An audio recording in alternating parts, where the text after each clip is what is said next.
नमस्कार, आप देख रहे हैं लाइव टीवी एक्सप्रेस और मैं हूं आपके साथ ज्योतिका। आइए रुक करते हैं खबर की ओर। बलिया में जमकर गरजे रक्षा मंत्री राजनाथ सिंह। भारत के केंद्रीय रक्षा मंत्री राजनाथ सिंह ने शुक्रवार को आरोप लगाया कि दिल्ली के मुख्यमंत्री अरविंद केजरीवाल भ्रष्टाचार के कारण जेल गए हैं। उन्होंने अन्ना साहब हजारे को धोखा दिया, ये बस 3 दिन के लिए बाहर आए हैं, फिर 1 जून को जेल चले जाएंगे। उन्होंने दावा किया कि सामान्य नागरिक संहिता को हम लागू करेंगे, ये हमारा कमिटमेंट है। बलिया पहुंचे रक्षा मंत्री राजनाथ सिंह ने जिले के सिकंदरपुर स्थित एक इंटर कॉलेज में मैदान में सलीमपुर लोकसभा से भाजपा के प्रत्याशी रविंद्र कुशवाहा के समर्थन में जनसभा संबोधित की। अपने संबोधन के दौरान उन्होंने दिल्ली के मुख्यमंत्री अरविंद केजरीवाल पर निशाना साधते हुए कहा कि आम आदमी पार्टी के नेता अरविंद केजरीवाल अभी जेल गए थे। कहते हैं कि नरेंद्र मोदी ईडी और सीबीआई लगाकर सबको जेल भेजते हैं। उन्होंने कहा कि अगर हमने गलत किया तो अदालत है, वो हमारे फैसले क्यों गलत नहीं ठहराती। उन्होंने आरोप लगाया कि अरविंद केजरीवाल भ्रष्टाचार के कारण ही जेल गए हैं और ये सिद्ध होकर रहेगा। केजरीवाल ने अन्ना साहब हजारे को धोखा दिया। उन्होंने कहा था कि अन्ना हजारे ने केजरीवाल से कहा था कि राजनीतिक पार्टी मत बनना, हमने भ्रष्टाचार के खिलाफ आंदोलन छेड़ा है, नहीं तो इस पर जनता का विश्वास समाप्त हो जाएगा। उन्होंने चुटकी लेते हुए कहा कि ये 20 दिन के लिए बाहर आए हैं, फिर 1 जून को चले जाएंगे। उन्हें हम नहीं भेजेंगे बल्कि अदालत खुद भेजेगी। तो वहीं आम आदमी पार्टी के राज्यसभा सांसद स्वाति मालीवाल की पिटाई के मुद्दे पर उन्होंने कहा कि अरविंद केजरीवाल के घर में उनकी पार्टी की राज्यसभा सांसद लात घूसों से पीटी गई, उसके ऊपर आप बोल नहीं रहे। ये क्या नेता है? नेता का शेर का कलेजा होना चाहिए। वहीं एक देश के चुनाव के मुद्दे पर उन्होंने कहा कि कहीं कहीं हर महीने देश में चुनाव ही होते रहते हैं, इससे आपकी कमाई, संसाधन और समय की बचत होगी। क्या इसे करना तानाशाही? हमने अब क्या अपराध किया है? वहीं पाक अधिकृत कश्मीर में चल रहे विवादों पर उन्होंने कहा कि मैंने 3-4 साल पहले ही कह दिया था कि पाक अधिकृत कश्मीर को लेने के लिए उस पर कब्जा करने की कोई जरूरत नहीं है, बल्कि पाक अधिकृत कश्मीर के लोग मांग करेंगे कि हम भारत से मिलना चाहते हैं।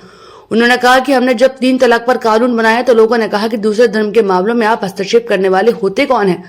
उन्होंने कहा कि सरकार रहे चाहे भाड़ में जाए, चाहे हिंदू, मुसलमान, यहूदी या ईसाई, सबकी बहन बेटी हमारी बहन बेटी है। इसको धर्म के साथ जोड़कर नहीं देखना चाहिए। समाजवादी पार्टी और कांग्रेस पर निशाना साधते हुए उन्होंने कहा कि आज सपा कांग्रेस की हालत ये हो गई है। सपा को लोग समाप्त पार्टी और साइकिल की चैन को 2014 के लोकसभा चुनाव में अपने साइकिल की चैन उतार दी थी। 2017-2019 के चुनाव में भी आप लोगों ने साइकिल की चैन को चढ़ने नहीं दिया। 10 साल तक जिस साइकिल पर चैनहीन हो वो साइकिल आगे कैसे बढ़ेगी। तो वही कांग्रेस पर निशाना साधते हुए कहा कि कांग्रेस की हालत इतनी पतली है कि 2024 के चुनाव के बाद कांग्रेस डायनासोर की भांति भारत की धरती से लुप्त हो जाएगी। पूरी तरह से आश्वस्त हूं। पाक अधिकृत कश्मीर पीओके, आप लोगों ने मेरा भाषण नहीं कभी सुना होगा टेलीविजन के पर्दे पर, तो मैंने 3-4 साल पहले कहा, अरे भाई हम लोग तो आगे बढ़ ही रहे हैं। पाक अधिकृत कश्मीर पर उसको लेने के लिए कब्जा करने की कोई जरूरत नहीं है, कोई परेशान होने की जरूरत। उस समय ही मैंने कहा पाक अधिकृत कश्मीर पीओके हमारा था, हमारा है और हमारा रहेगा। और कश्मीर में जम्मू कश्मीर में धारा 370 समाप्त होने के बाद मेरे बहनों भाइयों जिस तेजी के साथ विकास हुआ है, मैंने उस समय ही कहा था पीओके के लोग मांग करेंगे कि हम भारत में मिलना चाहते हैं, हम भारत के साथ रहना चाहते हैं। और आपने टेलीविजन के पर्दे पर कुछ दिनो't पहले, कुछ महीनों पहले देख लिया होगा, पीओके के लोग यह मांग कर रहे हैं हम भारत के साथ रहना चाहते हैं। वह दिन आ गया है, इसका अधिकृत हमारे प्रधानमंत्री को दिया जाना चाहिए। नागरिकता का काम, अरे गलतफहमी पैदा करते हैं कि भारतीयतावादी वाले नागरिकता कानून लाए, मुसलमानों को भगा देंगे, ईसाइयों को भगा देंगे, यहूदियों को भगा देंगे, उनकी नागरिकता समाप्त कर देंगे। बहनों भाइयों, यह बिल प्रधानमंत्री मोदी जी के मार्गदर्शन में जब मैं भारत का गृह मंत्री था मैंने लिया, लोकसभा में पास भी हुआ, राज्यसभा में बहुमत न होने के कारण पास नहीं हो पाया। बाद में हमारे छोटे भाई अमित शाह जी आए, गृह मंत्री बने, उन्होंने फिर पास कराया। जो भारत धन दौलत के मामले में 2014 में दुनिया के देशों में 11वें स्थान पर खड़ा था, 7 वर्षों के अंदर ही जंप लेकर आज दुनिया के देशों में 5वें स्थान पर आकर खड़ा हुआ। मॉर्गन स्टैनली धन दौलत के मामले में सारी दुनिया की बराबर समीक्षा करते रहते हैं कि इस देश की हालत क्या है, किसमें कितने गरीब हैं, किसमें क्या हो रहा है। यह सब सारी चीजों की बराबर वो चर्चा करते हैं और उस पर अपनी रिपोर्ट देते रहते हैं। मॉर्गन स्टैनली ने अपनी रिपोर्ट में कहा है, अरे भाई, दुनिया में सर्वाधिक तेजी से आगे बढ़ने वाली अर्थव्यवस्था किसी देश की है तो भारत की। और भारत यदि ऐसे ही आगे बढ़ता रहा तो आज दुनिया के देशों में भारत जो 5वें स्थान पर खड़ा है, 2.5-3 साल के बाद 2027 आते आते यही भारत दुनिया के देशों में 3रे स्थान पर खड़ा हो जाएगा। यानी एक अमेरिका होगा, दूसरा चीन होगा, उसके बाद यदि किसी देश का नाम होगा बहनों भाइयों तो भारत का। इतना ही नहीं, इतने पर ही हमको संतोष नहीं है। आप ये मत समझिए कि हम लोगों ने संतोष कर लिया, नहीं। हम भारत को विश्व की मानने वाले सांसदों की क्या नीति निर्देशक सिद्धांत के जो प्रमुख बिंदु हैं, इन पर वह काम करें, उसे लागू करें। मैं आपसे पूछना चाहता हूं और आपकी आवाज मैं चाहूंगा मेरे बहने भाइयों, क्या हमारे संविधान निर्माताओं ने जो कुछ भी कहा था उसे हमें करना चाहिए कि नहीं करना चाहिए? मैं आपसे पूछना चाहता हूं। लेकिन सपा और कांग्रेस जो मानता है मनमाने आरोप भारतीय जनता पार्टी के ऊपर लगाने की जरूरत करते हैं। इसीलिए आज इनकी हालत यह हो गई है कि सपा को लोग कहने लगे हैं समाप्त पार्टी।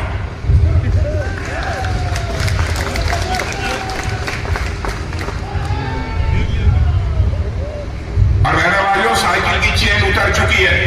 2014 में ही साइकिल की चेन आप लोगों ने उतार दिया। 2014 का जब लोकसभा चुनाव था उसी में आपने साइकिल की चेन उतार दी थी, और 2017 के विधानसभा में भी आपने साइकिल की चेन को चढ़ने नहीं दी। 2022 का चुनाव हुआ,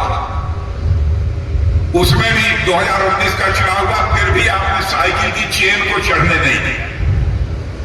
2022 का विधानसभा का चुनाव हुआ, उसमें भी आपने नहीं चढ़े। अब बहनों भाइयों, 10 साल तक जिस साइकिल पर चेन हो ही नहीं वो साइकिल आगे कैसे बढ़ी? और कांग्रेस की हालत तो कितनी पतली हो गई है कि 2024 के चुनाव के बाद यदि हमारे 10 साल बाद नौजवानों से पूछेंगे कांग्रेस, तो आप पूछेंगे कौन कांग्रेस? जैसे विश्व की धरती से डायनासोर लुप्त हो गए, मुझे लगता है भारत की धरती से अब कांग्रेस भी लुप्त हो गई।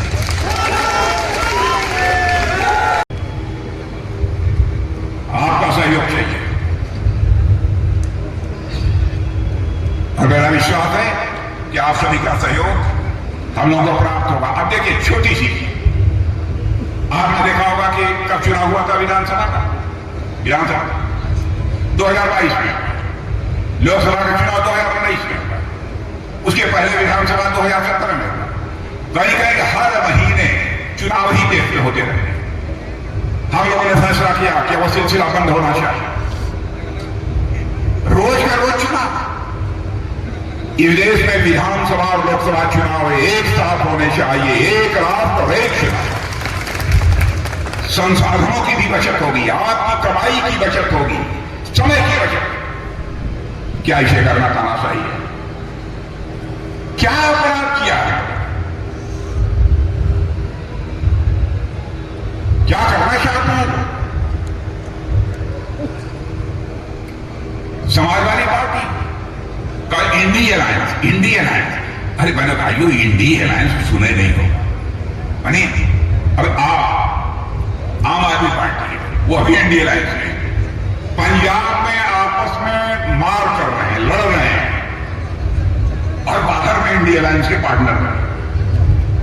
अरे कितना धोखा दोगे? अभी जेल में गए थे आम आदमी पार्टी के नेता, कहते हैं साहब ये तो मोदी जी ईडी और सीबीआई लगा के सबको जेल भेजते हैं। बहन भाइयों, ये हमने गलत किया है तो अदालत है, लोअर कोर्ट है, हाई कोर्ट है, सुप्रीम कोर्ट है। क्यों नहीं हमारे फैसले को गलत ठहरा दिया? उनके ऊपर तो कोई दबाव नहीं डाल सकता ना। आप गए हैं कि भ्रष्टाचार के कारण जेल में गए, आप कोर्ट के सामने बार बार निवेदन करते रहे, कोर्ट ने कहा नहीं है मामला कुछ, और ये सिद्ध होकर रहेगा। इन्होंने धोखा दिया है, अन्ना साहब हजारे को धोखा दिया है। अन्ना साहब हजारे ने कहा केजरीवाल कभी पार्टी राजनीतिक पार्टी मत बनाना, हमने भ्रष्टाचार के खिलाफ जन आंदोलन छेड़ा है, नहीं तो इस पर से जनता का विश्वास समाप्त हो गया। ये इन्होंने अन्ना हजारे को धोखा दिया, वह आपको बख्श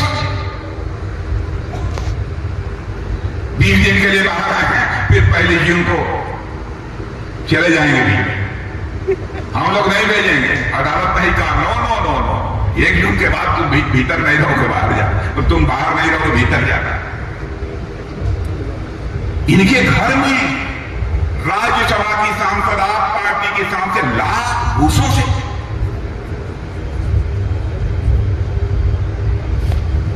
उसके ऊपर आक्रमण किया गया, अब पर आप बोल रहे हैं क्या नेता है? नेता होना चाहिए बहने भाइयों तो शेर का कलेजा होना चाहिए उसका। कमजोर कलेजे का नेता विश्व का कल्याण नहीं कर सकता। भारत के कल्याण की बात तो छोड़िए, विश्व का कल्याण नहीं कर सकता। दूसरे धर्म के मामलों में आप हस्तक्षेप करने वाले क्यों होते हैं? बहनों भाइयों, सरकार रहे या भाड़ में जाए, चाहे हिंदू हो, मुसलमान हो, यहूदी हो, ईसाई हो, उसकी मां बहन बेटी वो हमारी भी मां बहन बेटी है। जिसके ऊपर कोई जुल्म और अत्याचार होगा हम उसके साथ खड़े हैं। इसको धर्म के साथ जोड़कर नहीं देखा जाना चाहिए। हम लोगों ने 3 तलाक की प्रथा को समाप्त कर, और मैं आज कहना चाहता हूं समान नागरिक संहिता को हम लागू करेंगे, हमारा कमिटमेंट। लेकिन ये कहते हैं ये मुस्लिम विरोधी। मेरे भाइयों, हम लोग किसी धर्म के खिलाफ कोई काम नहीं करते। हिंदू हो, मुसलमान हो, ईसाई हो, सभी यहूदी हो, कोई जो भी भारत का नागरिक है, सब हमारे भाई। समान नागरिक संहिता की बात मैं इसलिए कर रहा हूं, भारत के संविधान के नीति निर्देशक सिद्धांतों में संविधान सभा के सारे सदस्यों ने कहा कि साहब यह जिम्मेदारी बनती है आने वाले सांसदों की, यह नीति निर्देशक सिद्धांत के जो प्रमुख बिंदु हैं इन पर वह काम करें, उसे लागू करें। मैं आपसे पूछना चाहता हूं और आपकी आवाज में चाहूंगा मेरे बहने भाइयों, क्या हमारे संविधान निर्माताओं ने जो कुछ भी कहा था उसे हमें करना चाहिए कि नहीं करना चाहिए? मैं आपसे पूछना चाहता हूं। लेकिन ये सपा और कांग्रेस। इस खबर में बस इतना ही। बने रहिए लाइव टीवी एक्सप्रेस के साथ।